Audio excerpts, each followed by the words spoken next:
He said he saw bones moving to bone, and he saw sinews come together. And he thought, something is better. Something is happening. Somebody give the Lord a shout. Nothing happened.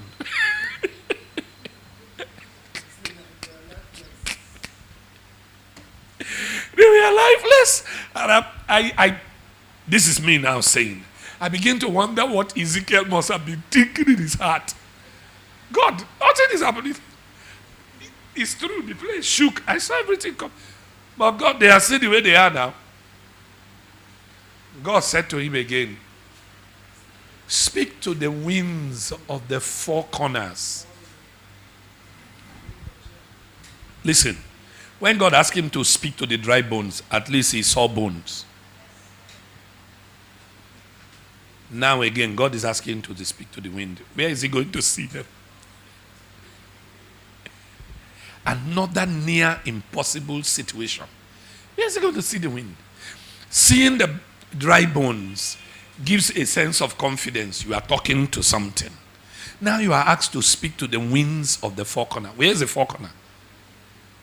Do you know the four corners? You have no idea what the four. Okay, four corner. And God said to Ezekiel, speak to the winds of the four corners. And Ezekiel did. And the wind began to blow on them.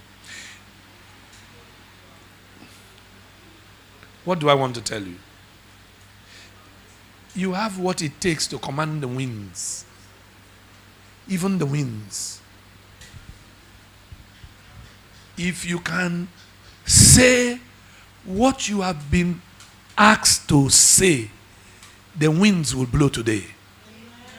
If you can say what you have been asked to say, dead bones, dead business, whatever that represents around your life and my life, if we can say what we have been asked to say, and we stay on saying it, we will see it happen. So, me? I thought it was only Jesus that the winds and the waves obey. Oh, the winds have obeyed someone like Ezekiel. So Jesus was not the first person to have authority over the wind. Ezekiel did. By simply obeying and saying what he was asked to say, the winds responded. Oh, I don't know about Joshua, but the Bible said that he commanded. He commanded. He said.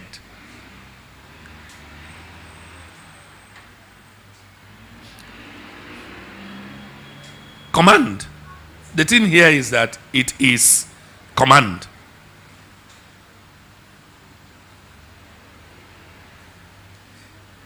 Joshua said to the sun, stand still. Moon, stay where you are. And it was so. In other words, a mortal man had control over the sun and had control over the moon by saying something. Let us learn to say. And you see, when it comes to saying, you say to. That's the last thing I like to point your attention to. Say unto. Say to. Say to. Say to. Say to this mountain. Say to this trouble. Say to this infirmity. Say to this situation. Don't say about it. Say to it.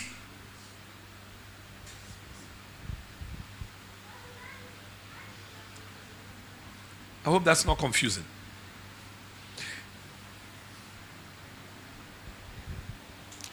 When God brought Ezekiel, the Bible said he took him round about it.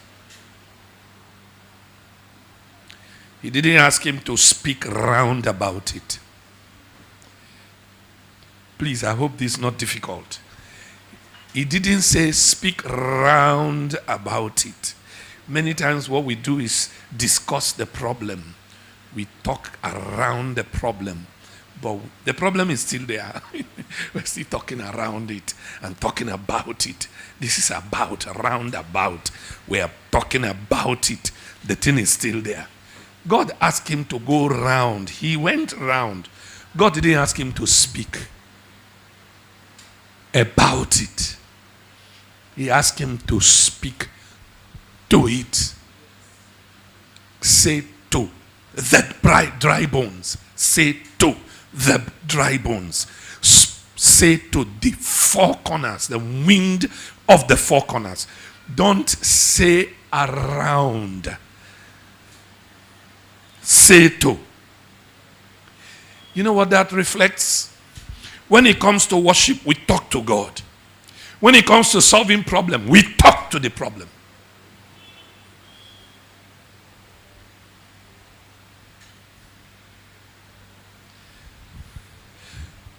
While he walked around examining them, God didn't ask him to be talking about them. He asked him to talk to them. Let me close by saying that every challenge has an ear. What did I just say? Every challenge has an ear. Every problem that is around me, around your life, they have ears to hear.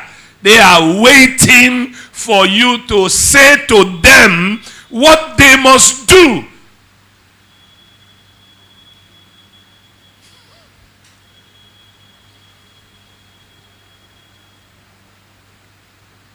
You know this chair, I think we need to really clean this chair.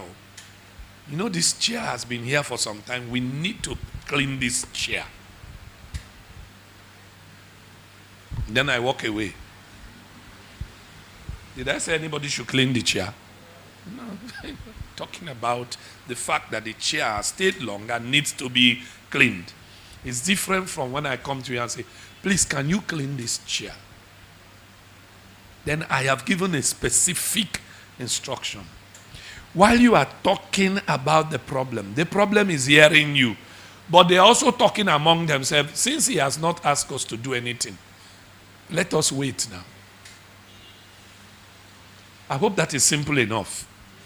That is the reason that you are not to talk about the problem or around the problem. Your main task is to talk to that issue as you are commanded.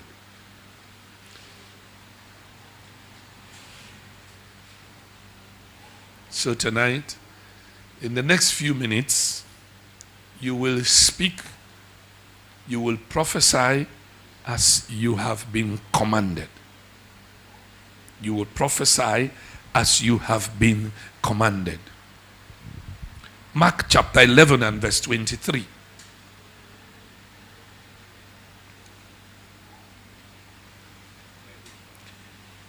Mark chapter 11 and verse 23. The second book of the New Testament. After Matthew, we get to Mark. Chapter 11 and verse 23. For verily I say unto you, whosoever shall say unto this mountain, be thou removed and be thou cast into the sea, and shall not doubt in his heart, but shall believe those things which he said,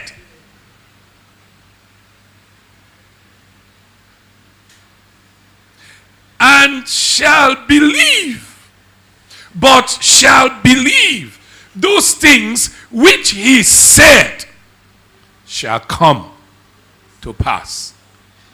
He shall have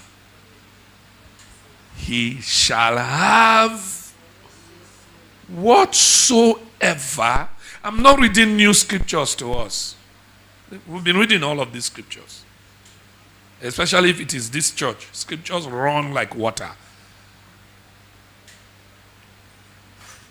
If anyone shall say to this mountain, be thou removed and shall not doubt what he has said, then that thing which he has said, he shall have it. Whatever it is that he said, he shall have it. In other words, whatever he said, I will not change it.